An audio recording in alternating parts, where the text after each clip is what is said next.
Hello,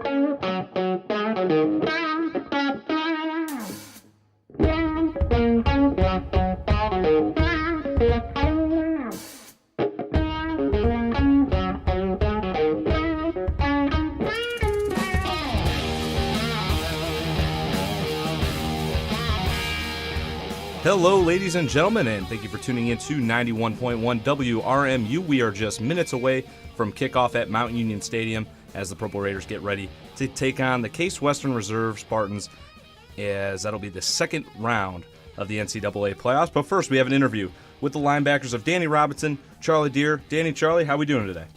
Good. How are you, Joe? Doing great, guys. So to kick it off, both of you have been part of one of the best defenses in the country, hands down the best in the OAC. It all starts with how you guys shut down the run. Talked with Michael Vidal, Elijah Berry, and Adam Mahoki a couple weeks ago. The guys up front said it's all about attitude stopping the run. And starting with you, Charlie, what has the key been for you two as linebackers stopping the run? Really, I think it's just been our preparation week to week. We study film pretty hard. We practice really hard, and I think going into the game we're really well prepared, and we're not surprised by anything the other team does. And Danny, for you? Just really the guys up front. Those three big D linemen just eat up blocks, and they keep me and Charlie free. And during the week, the scout team gives us a great look, and so we just come in really prepared. And just the chemistry too. We've played. Now it's been, I don't know how many games, a lot, over 20 games together. So that's a big part of it too. Yeah, guys, talking a little bit more about the run defense, let's look at last week against Washington and Lee. The Generals on the season averaged a little over 400 yards per game this season. But last Saturday, really all they did was run the ball. 69 times they had attempts on the rushing game. That's 3 yards per rush with 220 yards altogether. And Danny, first with you, talk about how you guys were able to shut down the option that was so successful for the Generals this whole season.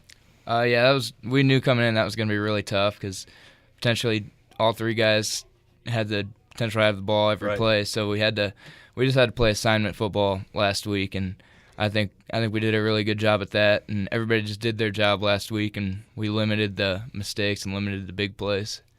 And Charlie, for you? I'd have to go with Danny on that. Everyone does their job. We knew that they wouldn't be able to get many yards, and I think it was a really big challenge for our defense to step up against one of the number one rushing teams in the nation, and I think we decided there was something to prove there. Guys, looking at last week, probably one of the most ugliest games as far as weather goes. Just kind of talk about, what you guys saw on the rain. Did that affect you at all on the defense, or what were kind of your takeaways from just Mother Nature not being there, cooperating with you guys last week? Charlie, let's start with you on that one. It was absolutely a factor. It was tough. All those guys were slippery, hard to take down. Footing's not that great, but we knew that the ball was going to come out a couple of times, obviously, with it being so rainy. And we capitalized on a couple of those. We got a fumble recovery, and we knew the weather was going to be great, and I think we handled the conditions really well. And I guess that's all you could ask for. Yeah, Danny, for you. Yeah, that was hands down probably one of the most miserable weather conditions I've ever played in. But, yeah, so it definitely played a factor. And I just think our team, we kind of limited our mistakes in the weather, and we didn't turn the ball over, and we created a turnover too. So I think that was big. So, Charlie, for you, one of the 5 captains on this unit, discuss the honor a bit and what it meant to you. Even last year, I was a little bit surprised being elected captain. I felt like I stepped up my leadership role as being a backup the year before, and then last year being a starter, and being elected a captain before I had even started a game. It was really something that told me that these guys really had a ton of faith in me and believed in me, and they wanted to follow me and lead this team to victory. And it's really just, it couldn't be a higher honor. And I'm just one of the other guys. I'll be a leader out there, but I'm not more important than any other single guy on this team, and I make sure that's very apparent to all the guys on the team. Awesome. Now, Danny, for you last year, this is your first time starting last season. You were part of a very young core on defense. I mean, you already mentioned it. You guys have now finally had a bunch of games where you guys have been together and you guys have gotten that team chemistry up a bit. But on the season last year, you had 5 games in double-digit tackles. You had a team-high 99 tackles that season, 3 interceptions. Discuss what that season meant to you and what you took away from that 2016 season that translated here into this season. I mean, I'm not really worried about all the stats. Last year, we kind of came away disappointed because we didn't reach our final goal, and we knew we were one of the best teams in the nation, and we knew we definitely could have won the national championship last year. So, I mean, I just kind of came away with a little bit of a bad taste in my mouth. So this year, I mean, we want to finish it, and the stats can be what they are, and so really the only thing that matters to us is 15 wins. Getting back to Stag Bowl and winning it. And, Charlie, last season for you, first team All-OAC, and now this season named first All-Team OAC. Congratulations on that honor. Thank you. And, we also look at it. You were the D3Football.com All-North Region second team. Discuss your play from last season and what you took over here into this 2017 season leading this team. Really it all starts with experience. Last year being my first year starting, and a lot of the guys on the defense last year starting. It's really experience has been everything. I know what I did wrong or didn't do great last year, and I've definitely improved in some of those areas, but there's always room for improvement.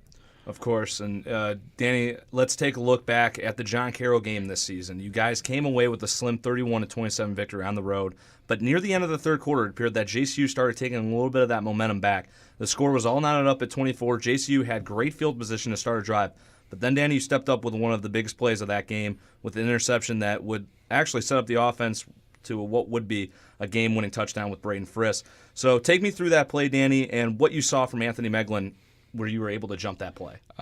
We knew they kind of abandoned the run at that point, so we could really just pin our ears back and we could get some rush up front.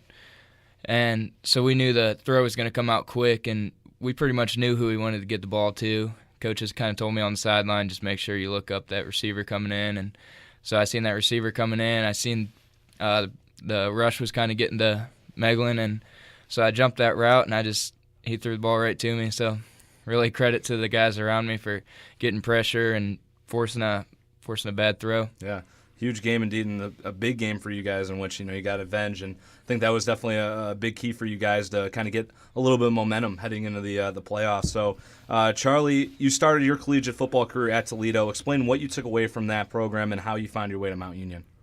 Mount Union was always I wouldn't say second, but competing with where I was going to go with Toledo. I decided that Toledo wasn't the best fit for me academically and athletically, and wanted to move back home closer to my family. I was able to watch both of my brothers play high school football throughout their careers, and I really wouldn't have been able to do that at Toledo, so I'm really grateful for that. But Mount Union's really been a blessing for me. I really couldn't say enough things that Mount has meant to me, but it's just been a great transition, and to be a two-time captain from somewhere where I didn't even start out at is really just an honor. And Danny, looking at you coming from Massillon, Washington, from high school, came to Mount Union. Discuss how you found your way here to Mount Union. My defensive coordinator was one of the Mount Union greats down Montgomery in high school, and so he helped me to get here, and I just wanted to win. I had a couple options other places, Division II, couple walk-ons, but really I wanted to come somewhere where we're going to win and we're going to compete every year for a title, and so that was one of the big selling points for me. It was just, this is a powerhouse, and I just wanted to play for a powerhouse school. Definitely, guys. And now, both of you, linebacker position. Charlie, let's start with you on this one. How do you approach that position? What goes into the game style as a linebacker? It's absolutely a mentality. You kind of have to have a reckless abandon, and it's got to be controlled chaos. You have to know exactly what you're doing on every play, as well as know what the rest of the guys are doing. You have to play at a high speed, fast pace, but also be under control so that you are able to make those tackles, as well as be in the gaps that you're supposed to be. And it's a lot of physicality, and I would say it's absolutely a mentality. And Danny, for you, same question. What's your style approaching that linebacker position? Really, Charlie said it, that controlled chaos. You got to know when you got to play like your hair's on fire, and you got to know when you got to play patient. So it's really just finding the mix between those two. Where it's, it's just really a mentality. You just got to know what's needed in that situation and what your job is on that particular play to be successful. Now, Danny and Charlie, we talk so much about how, the transition from high school to college football, there's a big difference in both those levels. But, Charlie, starting with you, what were some of the factors that you had to face when, coming from high school and, kind of translating that into college football? I would say the biggest thing that has been a difference is the fast pace of the game. The offense moves a lot faster in college than they did in high school. And the other thing would be the offensive lines obviously got a lot more size than a lot of the teams in high school did.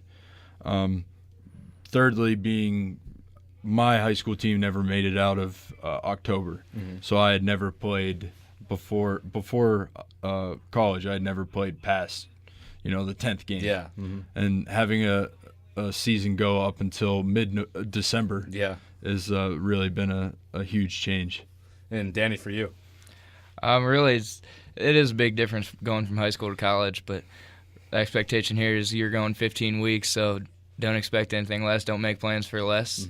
The speed of the game, like Charlie said, it's a lot different. It's a lot quicker in college, and in high school you don't face many teams that will pass the ball 40 times a game, so that's a big adjustment too, because in high school you don't really have as much responsibility on the pass at linebacker as we do in college. So that was a change. But so, guys, let's look at today's matchup versus Case Western Reserve. The Spartans come in off a 28-0 victory over Illinois Wesleyan last week in the opening round of the playoffs. On the season, they average a total of 445 yards per game and have averaged 42 points per game. So their offense, very solid for them. So, Danny, starting with you, talk about the game plan against Case Western and the keys to victory against the Spartans. Like their record shows, they're a really good opponent. They won their conference, and so we respect them a lot. And but really, it's just like any other game. We're going in game planning like we do every game.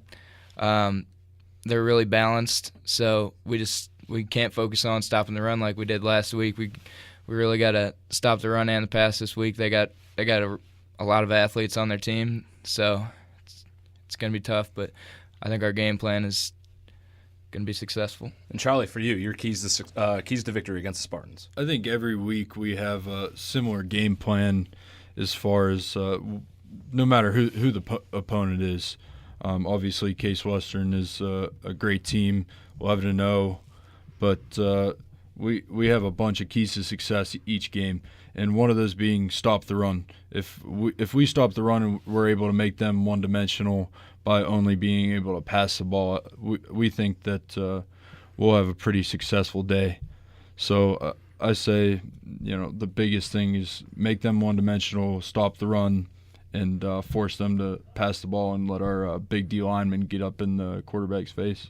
So, guys, final question. Charlie, let's start with you on this one. Take me through your game day routines. What gets you ready for a game? I'm a little bit different. I listen to, music that people might think was calming rather than high tempo stuff. But I'm pretty anxious all day, all morning, and I'm usually at the locker room before anyone else. Try to keep to myself, and I'm always got my pads on, probably an hour and a half before the game, just so I'm ready to go and I don't have to rush when it's time to go out. But pretty normal. I strap on my pads just like anyone else, and I think the only thing that might be different is my choice of music. Danny, for you, your game day routine. I'm one of the most superstitious people you'll ever meet. So really, it's been the same for every home game since we've started this season. I come training room probably 3 different times and get taped by the same trainer. Listen to the same playlist. Go out at the same time to do my own kind of band stretch, and so yeah, I have my routine that I do on Saturdays, and that's what I try to stick to every home game. So the couple of linebackers and Danny Robinson, Charlie Deer getting ready to take on Case Western Reserve. Second round of the NCAA playoffs in just a couple of minutes. Keep it locked in here on 91.1 W.